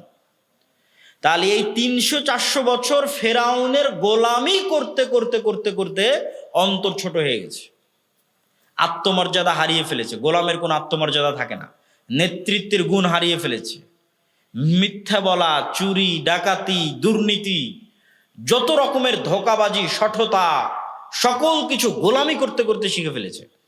কেননা যখন একটা মানুষ গোলাম হয় তখন এগুলো শিখতে বাধ্য হয়। ধরেন আপনার এখানে সামনে যদি 2 জন গোলাম উপস্থিত করে দিয়ে আমি এটা একটা রুটি, খাবারের রুটি, আমি এভাবে নিক্ষেপ করলাম, তোমরা মারামারি করে খাও। তো এই রুটিটা মারামারি করে নেওয়ার জন্য ওদের 2 জনকে ধোঁকাবাজিপূর্ণ আচরণ করতে হবে, মারামারি করতে হবে, মিথ্যা বলতে হবে, একজন আরেকজনকে ঠকাতে হবে, তাহলে নিতে পারবে। তাহলে এই যে পরস্পরকে ঠকানোর প্রতিযোগিতা, এটা গোলামের মধ্যে তৈরি হয়। তাহলে দীর্ঘ 250-300 বছর ফেরাউনের গোলাম থাকার কারণে নবীর সন্তানরা এরকম হয়ে গেছে। এবার উম্মতে মোহাম্মদী, আমরা তো উম্মতে মোহাম্মদী, ফারুকের উত্তরসূরি, আবু বকরের উত্তরসূরি, খালিদ বিন ওয়ালিদের উত্তরসূরি, তারেক বিন জিয়াদের উত্তরসূরি, এদের অবস্থা এরকম কেন? এরাও হচ্ছে ঔপনিবেশিক শাসন আমলে 200 বছরের গোলাম ছিল। শুধু আমরা না, আফ্রিকার মুসলমানেরা থেকে শুরু করে পাকিস্তান, ভারত থেকে শুরু করে পৃথিবীর প্রায় 90% অঞ্চলের মুসলমানেরা ইউরোপের গোলাম ছিল 200-250 বছর। আমরা যখন বাদশাহ আলমগীরের জামানায় ছিলাম, আমি চিন্তা করি, আমার কল্পনা শক্তি বলে যে বাদশাহ আলমগীরের জামানায় যখন মুসলমানেরা ছিল তখন মুসলমানেরা মিথ্যা বলা জানতো না। কেন? তখন রাজা বাদশাহ, তখন আত্মমর্যাদা ভিন্ন, আত্মসম্মান ভিন্ন। পুরো ভারতের 5 ভাগ জমির 1 ভাগ জমি শুধু মসজিদ মাদ্রাসার নামে ওয়াকফ আছে। তো মিথ্যা বলবে কেন? ধোকা দিবে কেন? মারামারি কাটাকাটি করবে কেন? কিন্তু যখন ব্রিটিশদের অধীনে 190 বছর গোলাম, তখন গোলামি করতে করতে রক্তের মধ্যে মিথ্যা ঢুকে গেছে, বানু ইসরাইল হয়ে গেছে। ধোকাপূর্ণ আচরণ, শঠতা আচরণ, দুর্নীতি প্রবেশ করে গেছে। একই অবস্থা আফ্রিকার মুসলমানদের, এবং তাদের অবস্থা আমাদের চাইতে খারাপ। কেন খারাপ? ব্রিটিশদের চাইতে জঘন্য নিকৃষ্ট কলোনি হচ্ছে ফ্রান্স, স্পেন আর ইতালির কলোনি। ইংল্যান্ডের কলোনির চাইতে নিকৃষ্ট কলোনি। আমাদেরকে তো ইংল্যান্ডেরা ন্যূনতম স্বাধীনতা দিয়ে গেছে, স্পেন এবং ফ্রান্স আফ্রিকার মুসলমানদেরকে ন্যূনতম স্বাধীনতাটুকু দেয়নি। অস্ত্র কিনতে হবে ফ্রান্সের কাছে, তোমার ব্যাংকের টাকা কেন্দ্রীয় ব্যাংকে থাকবে ফ্রান্সের। এখন আজকের কথা বলছি, তোমার পররাষ্ট্রনীতি ফ্রান্স নিয়ন্ত্রণ করবে। তুমি বাইরের কোনো দেশের সাথে অস্ত্র চুক্তি করতে পারবে না, কোনো পররাষ্ট্রনীতি চলবে না, সব হবে ফ্রান্স কেন্দ্রিক। এখনকার কথা বলছি, আজকের কথা বলছি। তোমার সেনাবাহিনীকে সকল ট্রেনিং দিবে ফ্রান্স।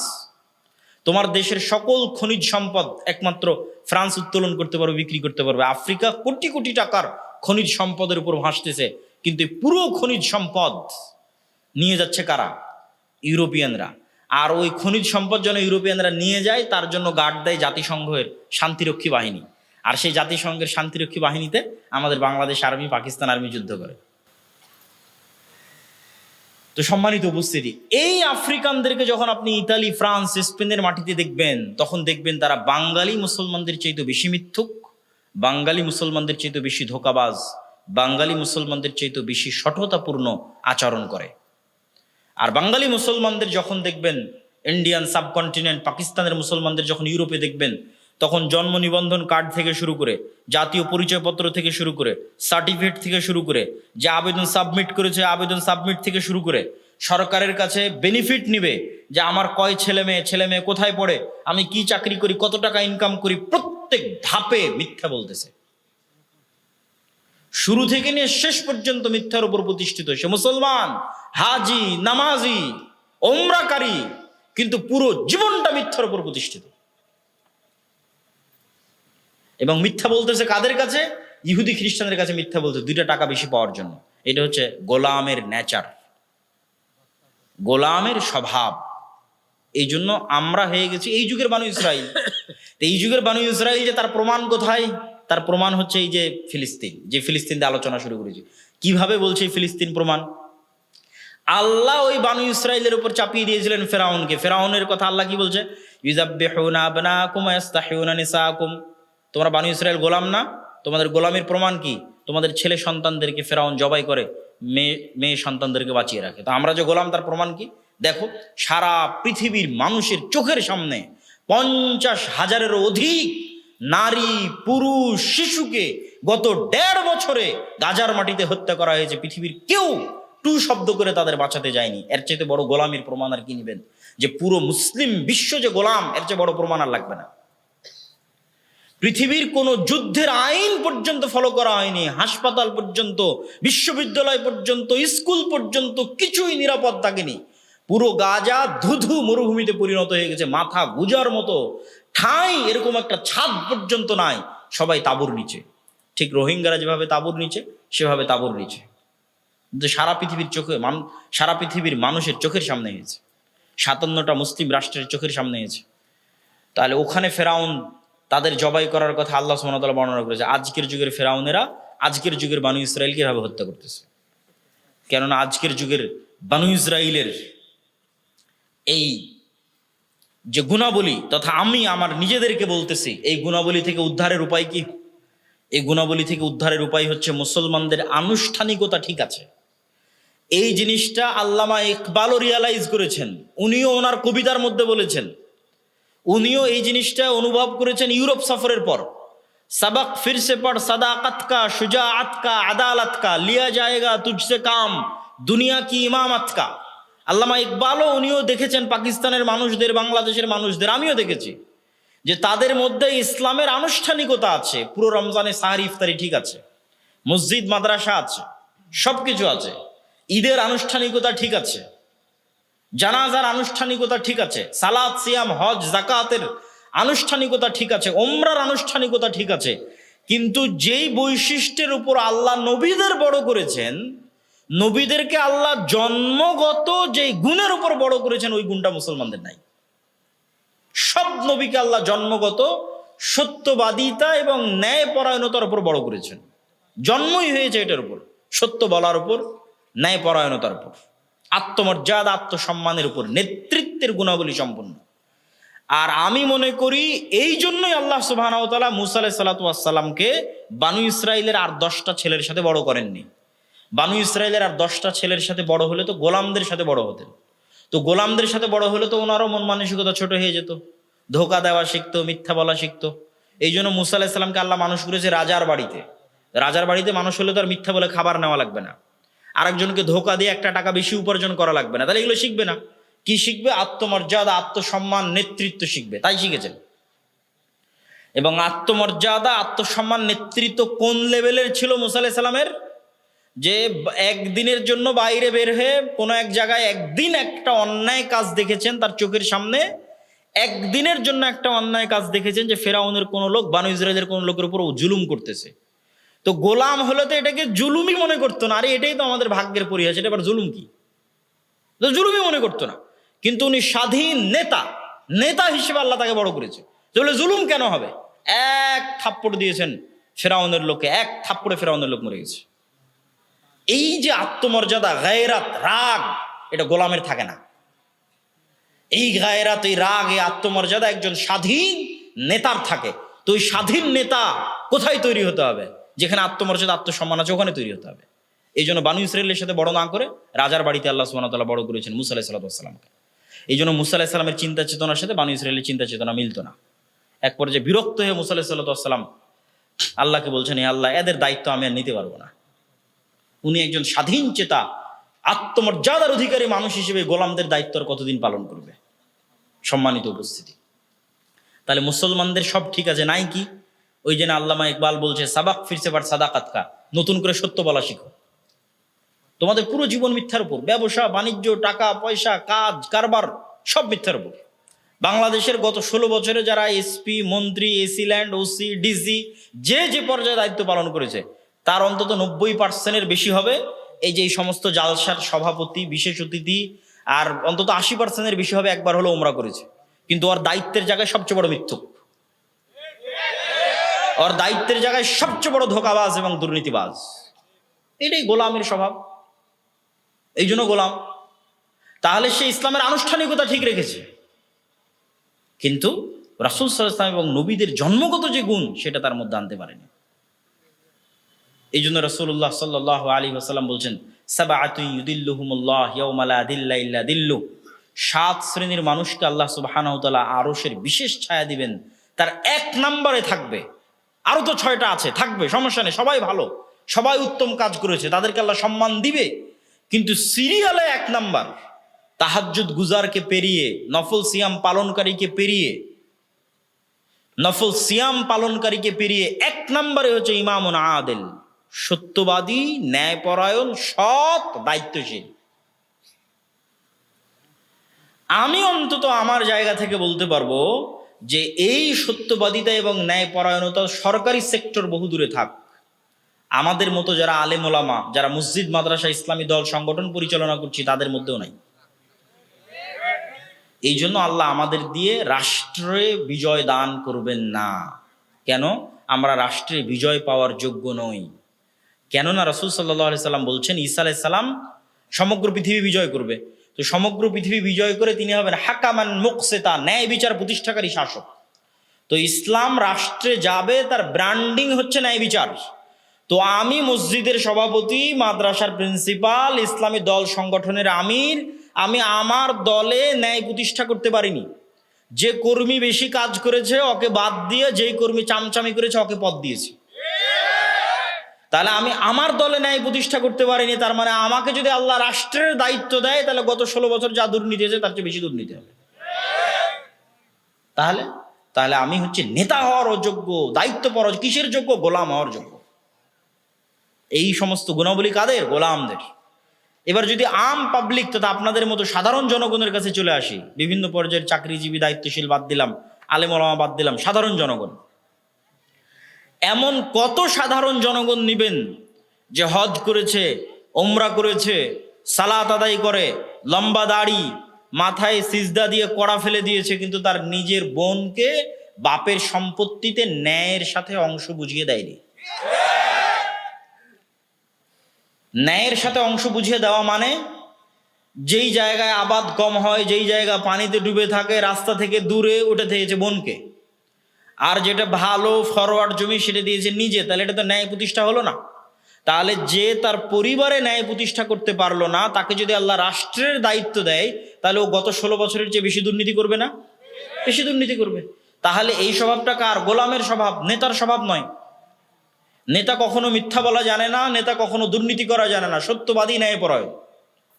আবু সুফিয়ান কাফের হতে পারে, কাফেরদের সর্দার হতে পারে, বদর, উহুদ, খন্দকের যুদ্ধে আল্লাহর নবীর বিরুদ্ধে যুদ্ধে নেতৃত্ব দিতে পারে, কিন্তু আবু সুফিয়ান বাই বর্ন জন্মগত লিডার। জন্মগত লিডার। এই জন্য আবু সুফিয়ানকে যখন জেরুজালেমে বাদশাহ হিরাক্লিয়াস তার চিরশত্রু মুহাম্মদ সাল্লাল্লাহু আলাইহি ওয়াসাল্লাম সম্পর্কে জিজ্ঞেস করছে, তখন আবু সুফিয়ান একটা বাক্য মিথ্যা বলেনি।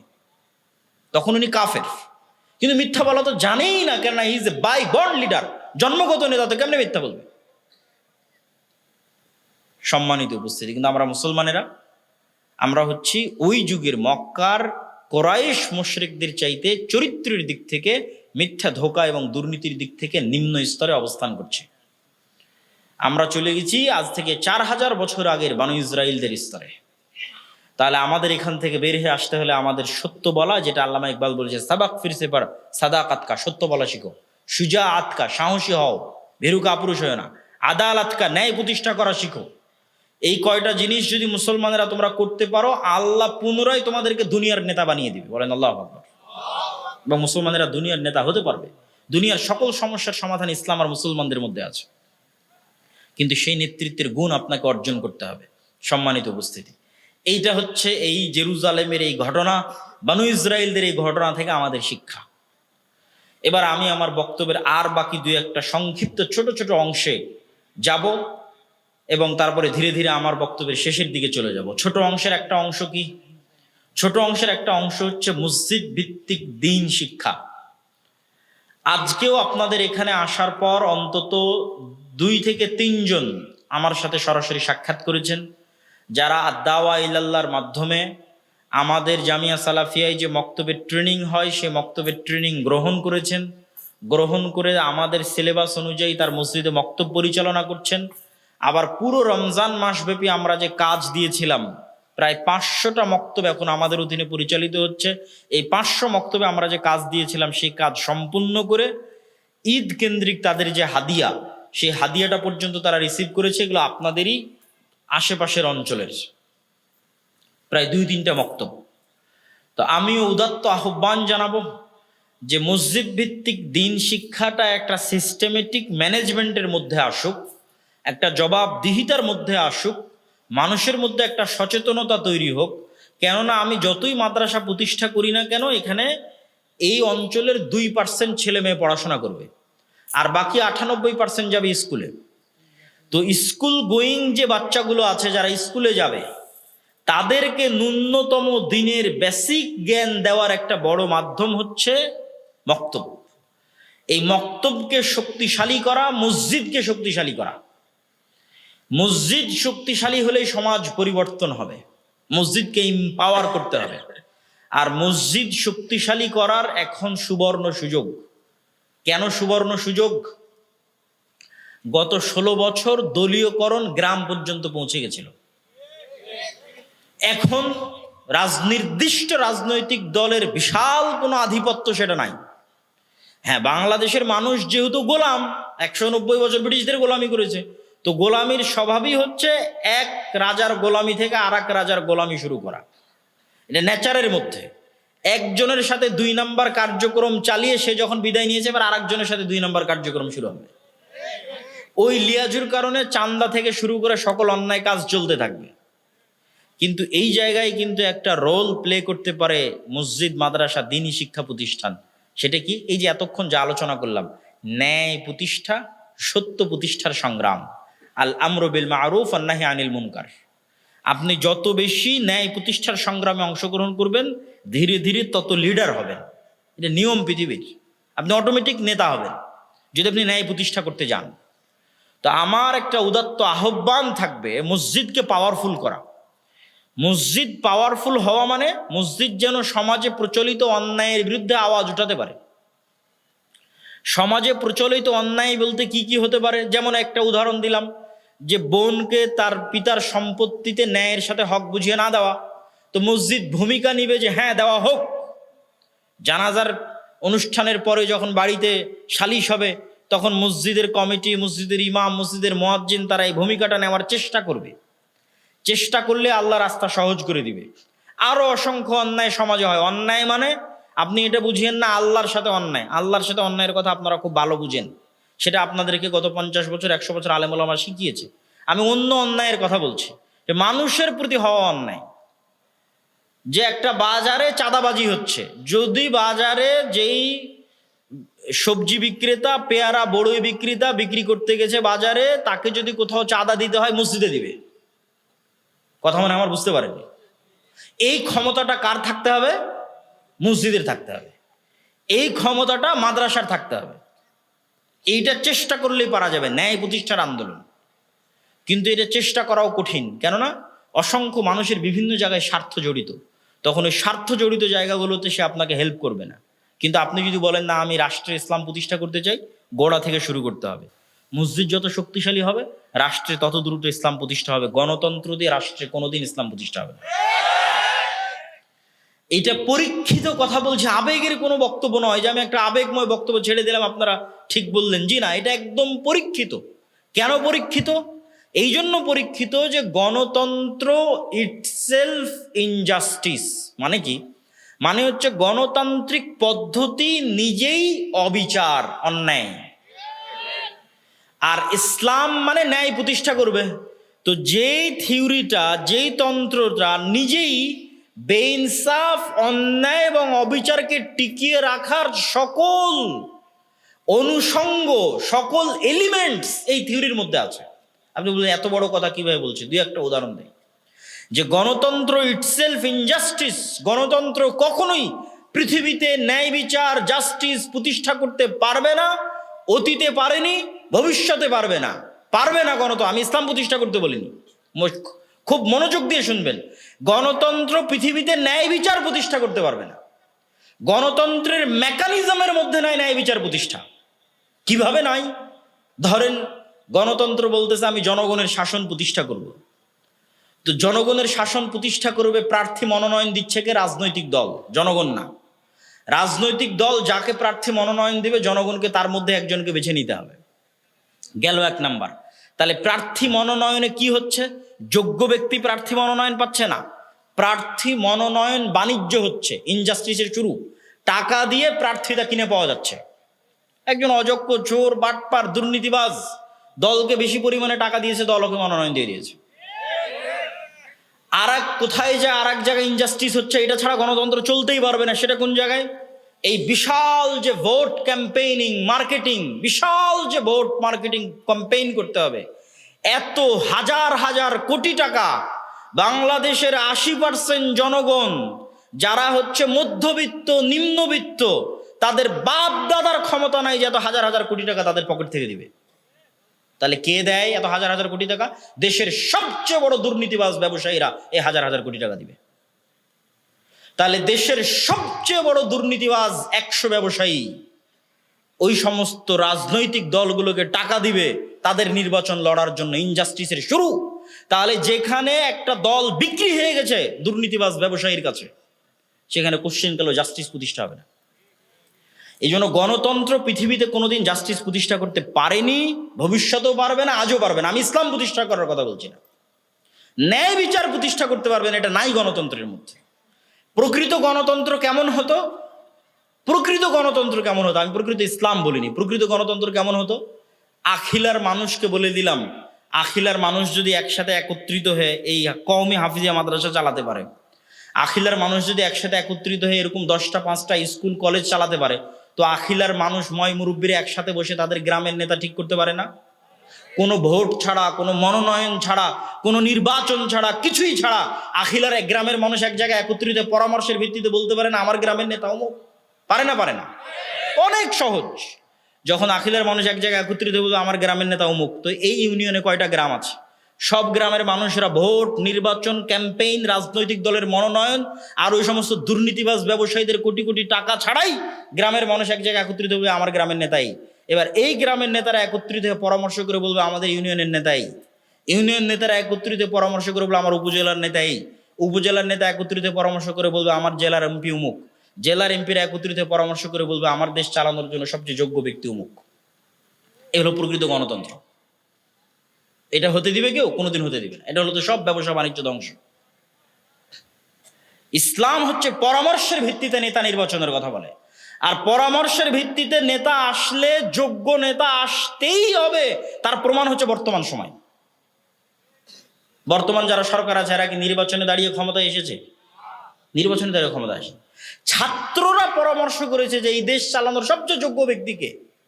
এই যে পরামর্শে যখনই বসবেন তখন মানুষ নিজেকে বাদ দিয়ে ভাবে। মানে আমরা যদি আজকে 4 জন মিলে এখানে পরামর্শ করি, তখন আমি নিজেকে বাদ দিয়ে ভাববো যে এই জালসাটা পরিচালনা করতে যোগ্য ব্যক্তিকে, তখনই যোগ্য ব্যক্তি চলে আসবে। আর যখনই গণতন্ত্র আসবে তখন বলবো এই আমি সভাপতি, কে কে আমাকে ভোট দিবা। বিভেদ শুরু, গন্ডগোল শুরু, মারামারি শুরু, দুর্নীতি শুরু, অন্যায় শুরু, অবিচার শুরু। গত 16 বছর কিসের শাসন ছিল? গণতন্ত্রের শাসন ছিল। কিসের শাসন ছিল? গণতন্ত্রের শাসন ছিল। তাহলে গত 16 বছর যদি ফ্যাসিজম হয়, তাহলে ফ্যাসিজমের জন্য 1 নাম্বার দায়ী গণতন্ত্র নিজে। এই হচ্ছে গণতন্ত্রের সবচেয়ে বড় রহস্য, যে গণতন্ত্রের নামে 16 বছর জুলুম করা যায়, আবার গণতন্ত্রের নামে নির্বাচনের নামে সবচেয়ে যোগ্য ব্যক্তিকে সরিয়ে ফেলার দাবিও করা যায়। দেশ পরিচালনার যোগ্য ব্যক্তিকে গণতন্ত্রের নামেই সরানো যায়, আর গণতন্ত্রের নামেই 16 বছর দেশে জুলুম করা যায়। এই জন্য গণতন্ত্র পৃথিবীর সবচেয়ে ব্যর্থ সিস্টেম, সবচেয়ে অযোগ্য, অকেজ, অচল সিস্টেম পৃথিবী পরিচালনার, তার নাম গণতন্ত্র। যতদিন মুসলমানের এই গণতন্ত্রের সাথে থাকবে ততদিন গোলাম হয়ে থাকতে হবে। কেন? গণতন্ত্র নিজেই গোলামি শিক্ষা দেয়। গণতন্ত্র কিভাবে গোলামি শিক্ষা দেয় আমি বলেছি। গোলামের নেচার কি? গোলামের নেচার মিথ্যা বলা, ধোকা দেওয়া, দুর্নীতি করা। তো গণতন্ত্র করলে তো ধোকা, মিথ্যা, দুর্নীতি না করলে তো গণতন্ত্র চলবে না। তাহলে গোলামির কালচার অব্যাহত রাখার জন্য কি রাখা লাগবে? গণতন্ত্র রাখা লাগবে, যাতে মুসলমানদের মধ্যে কিসের কালচার অব্যাহত থাকে? গোলামির কালচার অব্যাহত থাকে। একটাও যাতে আত্মমর্যাদা সম্পূর্ণ, মাজা সোজাওয়ালা, ব্যক্তিত্ব সম্পূর্ণ, সত্যবাদী, ন্যায়পরায়ণ একটা সন্তানেরও যাতে জন্ম না হয়, এই জন্য এদের গণতন্ত্র এদের উপর চাপিয়ে দাও। সব মিথ্যা বলবে, মিথ্যা বলা শিখবে, ধোকা দেওয়া শিখবে, দুর্নীতি করা শিখবে, গোলাম হবে। এই কালচার কন্টিনিউ রাখবে, অব্যাহত রাখবে হচ্ছে গণতন্ত্র। সম্মানিত উপস্থিতি, যেখান থেকে এই জায়গায় আসলাম সেটা হচ্ছে মসজিদকে শক্তিশালী করতে হবে। মসজিদ শক্তিশালী হলে, মসজিদ অন্যায়ের বিরুদ্ধে আওয়াজ উঠালে, একটা স্থানীয় মেম্বার, চেয়ারম্যানের চাইতে মসজিদের যোগ্য ব্যক্তির ক্ষমতা বেশি থাকবে। এটা অস্বাভাবিক কিছু নয়। শুধু ন্যায়, নিষ্ঠা, ইনসাফের সাথে, আত্মমর্যাদা, আত্মসম্মানের সাথে অন্যায়ের বিরুদ্ধে আওয়াজ ওঠে, যে কোনো অন্যায়। আল আমরু বিল মারুফ ওয়ান নাহি আনিল মুনকার। আর মসজিদ শক্তিশালী করার 1 নম্বর প্রজেক্ট হচ্ছে মক্তব, মসজিদ শিক্ষার কাজ চালু করা, মসজিদে লাইব্রেরি চালু করা। এবং আরো একটা প্রজেক্ট আমরা নতুন নিয়ে আসছি, মসজিদ কেন্দ্রিকই সেটা চলবে, সেটা হচ্ছে করজে হাসানা। আমাদের এটা ওই সমস্ত মসজিদেই চলবে যে সমস্ত মসজিদ আমাদের থেকে ট্রেনিং নিয়ে মসজিদগুলোতে মক্তব পরিচালিত হচ্ছে, সেই মসজিদগুলোতেই এই করজে হাসানা প্রজেক্ট চলবে। করজে হাসানা প্রজেক্টটাও মসজিদকে শক্তিশালী করার একটা মাধ্যম। এটা আমরা নতুন ঘোষণা দিয়েছি এই রমজানে, এবং এখন থেকে ঈদের পর থেকে এটার কার্যক্রম শুরু হবে। সুদ মুক্ত ক্ষুদ্র ঋণের যে প্রজেক্ট, এটাও মসজিদ থেকে চলবে। ওই মসজিদ থেকে চলবে যেখানে আমাদের অধীনে মক্তব পরিচালিত হচ্ছে, প্রশিক্ষণপ্রাপ্ত সিলেবাস অনুযায়ী, যাতে ওই মসজিদটা পাওয়ারফুল হয়, তার সমাজে শক্তিশালী হয় এবং সমাজ থেকে অন্যায় অনাচার দূরীভূত করতে সহযোগিতা রাখে। বক্তব্যের শেষ অংশ হচ্ছে মা এবং বোনদের জন্য। আমাকে অনুরোধ করা হয়েছে যেন আমি মা এবং বোনদের উদ্দেশ্য কিছু বলি। এখানে অনেক মা এবং বোন উপস্থিত আছে। মা এবং বোনদের উদ্দেশ্যে প্রথম কথা হচ্ছে, এই আলোচনার সারমর্ম শুধু ছেলে মানুষদের জন্য নয়, মেয়ে মানুষদের জন্য। কিভাবে কাজে লাগবে আমি বুঝিয়ে বলি। এমন কোনো ফ্যামিলি নাই যেই ফ্যামিলিতে শাশুড়ি এবং বউয়ে ঝগড়া নাই, যায় ননদে, যায় 2 ভাইয়ের বউয়ে, ভাইয়ের বউ এবং নিজের বোনের মধ্যে গন্ডগোল নাই। তাহলে এগুলো সব গন্ডগোলের সমাধান কোথায়? সবার মধ্যে যখন নেতৃত্বের গুণ বিরাজ করবে এবং ন্যায় প্রতিষ্ঠাকারী সত্যবাদী হবে, পৃথিবীর সব গন্ডগোল শেষ হয়ে যাবে। তাহলে ন্যায় প্রতিষ্ঠা করা, সত্যবাদী হওয়া শুধু ছেলেরা শিখবে না, মা এবং বোনদেরও শিখতে হবে। আপনাদেরও জরুরি কর্তব্য হচ্ছে আপনারা সত্য বলা শিখবেন, ন্যায় প্রতিষ্ঠা শিখবেন। কিভাবে শিখবেন? শাশুড়ি চিন্তা করবে আমি আমার বৌমাদের উপর ন্যায় করছি না অন্যায় করছি। বৌমা চিন্তা করবে আমি আমার শাশুড়ির উপর ন্যায় করছি না অন্যায় করছি। পিতা চিন্তা করবে আমি আমার সন্তান সন্ততির উপর ন্যায় করছি না অন্যায় করছি। আল্লাহর নবী চুমা দিয়ে যে আদর করা, এই আদর করার ক্ষেত্রে সন্তানদের মধ্যে ন্যায় প্রতিষ্ঠা করতে বলেছেন। অথচ এমনও বাপ পাবেন সব সম্পত্তি এক ছেলেকে লিখে দিয়ে গেছে, নাউজুবিল্লাহ। তাহলে সে কত বড় অন্যায় প্রতিষ্ঠাকারী পিতা। ন্যায় প্রতিষ্ঠা তো বহু দূরে থাকে। সন্তান চিন্তা করবে আমি আমার পিতা মাতার সাথে ন্যায় করছি কিনা, না অন্যায় করছি। এই যে ন্যায় এবং অন্যায়, মানুষের হক, এইটা সম্পর্কে যখন আপনি সচেতন হবেন, সত্য বলার প্র্যাকটিস যখন করবেন, তখন আপনাদের পরিবারের যত ঝামেলা আছে সেগুলো দূর হয়ে যাবে। আর 2 নাম্বার হচ্ছে, যেটার প্রতি উৎসাহ দেওয়ার জন্য আমাদের বলাই হয়, আলেম মানুষ মানে একটু পর্দার কথা বলতেই হবে। তো পর্দার কথা বলতে গিয়ে এতটুকু কথা, সমাজে বেপর্দা এবং বেহায়াপনা চালু রাখার পিছনে নারীরা দায়ী বেশি না পুরুষরা দায়ী বেশি? আমি আবারও প্রশ্নটা করি, সমাজে বেপর্দা এবং বেহায়াপনা চালু রাখার ক্ষেত্রে নারী দায়ী বেশি না পুরুষ দায়ী বেশি? পুরুষ দায়ী বেশি। উত্তর সঠিক। আমি জানি না কিভাবে আপনি উত্তর দিলেন এত সুন্দর সঠিক প্রশ্নের, এবং সঠিক উত্তর এটা আমি একটু বুঝিয়ে বলি কেন পুরুষ দায়ী বেশি। পুরুষ এই জন্য দায়ী যে পুরুষের আত্মমর্যাদায়, আত্মসম্মানই সমাজে বেহায়াপনা দূর করে। কেননা সমাজে বেহায়াপনা, অশ্লীলতা ছড়ানোর জন্য যারাই চলাফেরা করবে, সে কোনো পুরুষের স্ত্রী, কোনো পুরুষের মেয়ে, কোনো পুরুষের বোন, আর তার পরিবারের দায়িত্ব পালন করছে একজন পুরুষ। তাহলে পুরুষের ভিতরে আত্মমর্যাদা, গায়রাত যত কাজ করবে, সমাজ থেকে বেহায়াপনা, অশ্লীলতা, বেপর্দা তত দূর হবে। আর মেয়েরা কেন দায়ী নয়? মেয়েদেরকে পথভ্রষ্ট করা শয়তানের জন্য সবচেয়ে সহজ, সবচেয়ে সহজ মেয়েদেরকে পথভ্রষ্ট করা শয়তানের জন্য। এই জন্য মেয়েদের উপর একজন দায়িত্বশীল পুরুষ লাগেই। মেয়ের উপর দায়িত্বশীল পুরুষ যদি আত্মমর্যাদা সম্পন্ন হয়, যেটা শায়েখ আব্দুর রাজ্জাক বিন ইউসুফ বলেছেন যে তার রক্ত পুঁজ হয়ে যায়নি, বক্তব্যের মধ্যে বলেছে যে তার রক্ত পুঁজ হয়নি, এখনো রক্ত আছে, সে পুরুষ। আর এটাই রাসূলুল্লাহ সাল্লাল্লাহু আলাইহি ওয়াসাল্লাম বলছেন, লা ইয়াদখুলুল জান্নাতা আদ-দায়ুস। শুকুরের চর্বিকে আরবিতে বলা হয় দিয়াসা, শুকুরের চর্বি। আর শুকুর হচ্ছে পৃথিবীর সবচেয়ে বেহায়া নিকৃষ্ট প্রাণী। যে আরেক শুকুরের নিতম্ব চাটা আরেক শুকুরের জন্য অপছন্দনীয়, ঘৃণিত কোনো কাজ নাই। আর সবচেয়ে অপরিষ্কার নিকৃষ্ট জায়গায় বসবাস করা, পেশাব পায়খানা উচ্ছিষ্ট ভক্ষণ করা শুকুরের জন্য কোনো ঘৃণিত, নিন্দনীয় কাজ নয়। এটা তার রক্তের মধ্যে ঢুকে আছে। এই বেহায়াপনা, বেপর্দা, বেলেল্লাপনা শুকুরের রক্তের মধ্যে ঢুকে আছে, এই জন্য শুকুর হারাম। তাহলে যখন মানুষের রক্ত আর মানুষের রক্ত নয়, শুকুরের রক্ত হয়ে গেছে, তো মানুষের রক্ত যখন শুকুরে পরিণত হয়ে গেছে মানুষ, তখন তার স্ত্রী, তার মেয়ে, তার বোন বেপর্দা হয়ে চললেও সে লজ্জাবোধ করবে না। এই পুরুষ হচ্ছে শুকুরের রক্তে রঞ্জিত হয়ে গেছে, শুকুরের চর্বিতে তার চর্বি পরিণত হয়ে গেছে, এই পুরুষ জান্নাতে যাবে না। তাহলে সমাজে বেহায়াপনা টিকিয়ে রাখার জন্য পুরুষ দায়ী। পুরুষদেরকে হতে হবে আত্মমর্যাদা সম্পন্ন, ব্যক্তিত্ব সম্পন্ন। এবার আপনাকে আর একটা গোপন তথ্য বলি, এটার সত্য মিথ্যা আমি জানি না, আমার মনে হয় তাই বলছি। কোনো সায়েন্টিফিক্যাল ডকুমেন্ট আছে সেটাও নয়, কিন্তু আমার মনে হয় এটা সত্য। সেটা কি?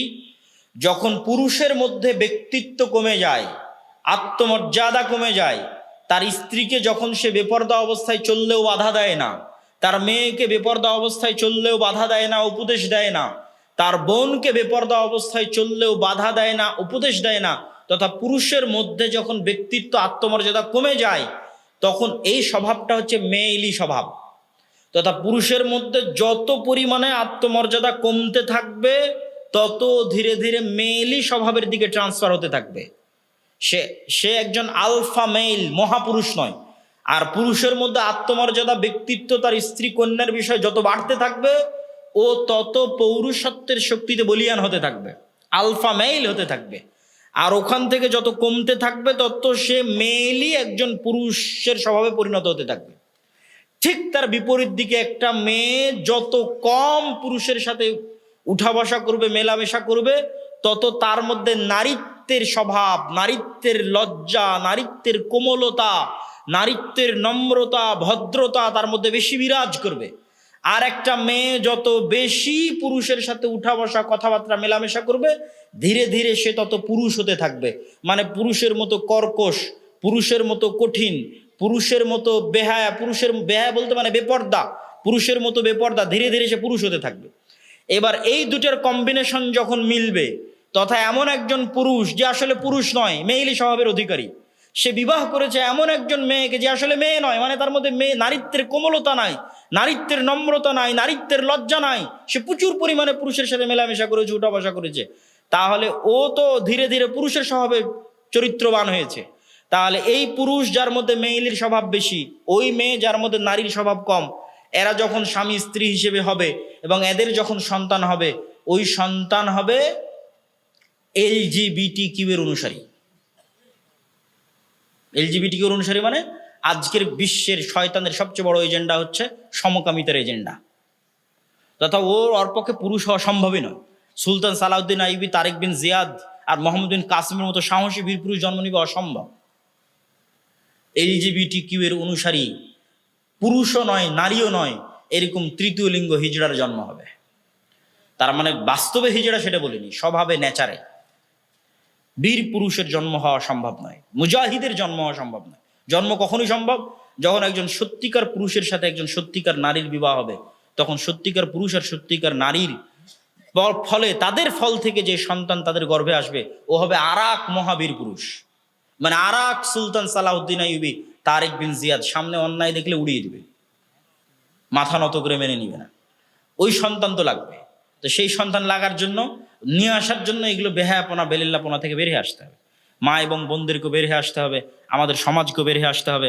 আমি আমার বক্তব্যের শেষের দিকে পৌঁছে গেছি।